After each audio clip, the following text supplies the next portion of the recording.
జెసిక ఆడుకోనికి రాలేదు, ఇప్పుడు వస్తుందేమో అడుగుదామా? సరే.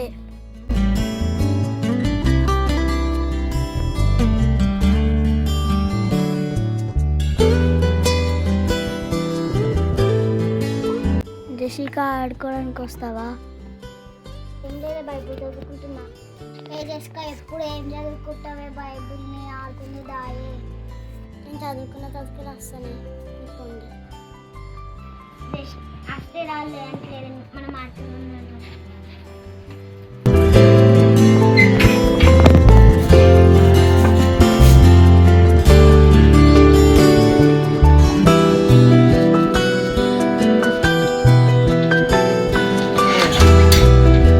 అబ్బా, జెసిక ఎప్పుడు ఆడుకోవడానికే రాకొచ్చింది.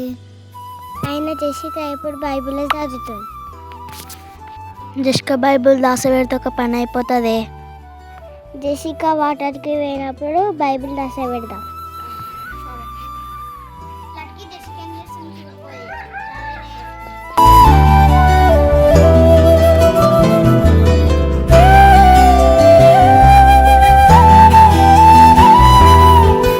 దూపైతే వాటర్ మీద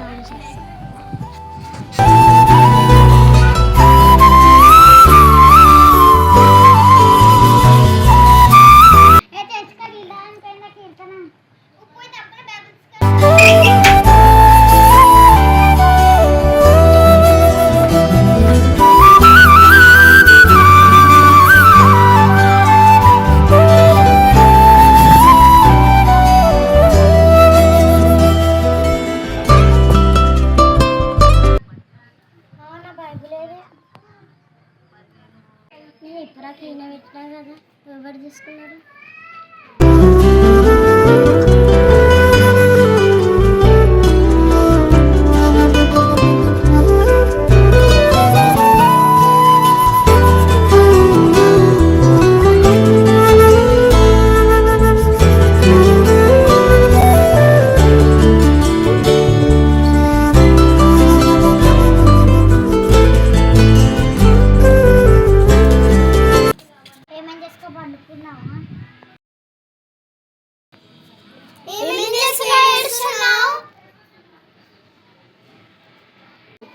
ఏం లేదన్నా, బైబిల్ పోయింది.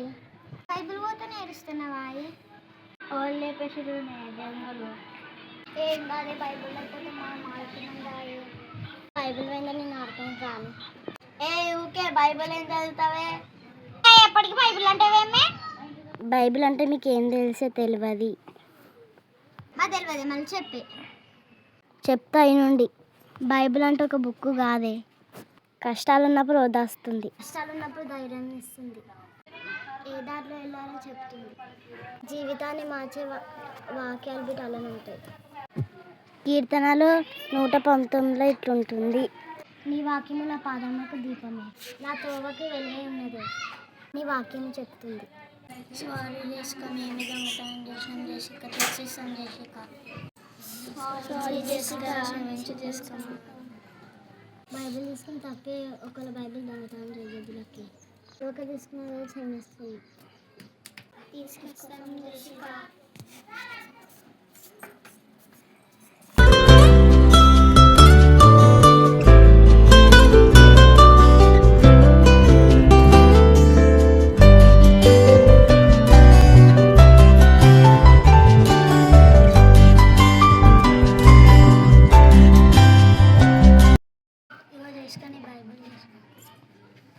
మీరు కూడా బైబిల్ తెచ్చుకున్నారా?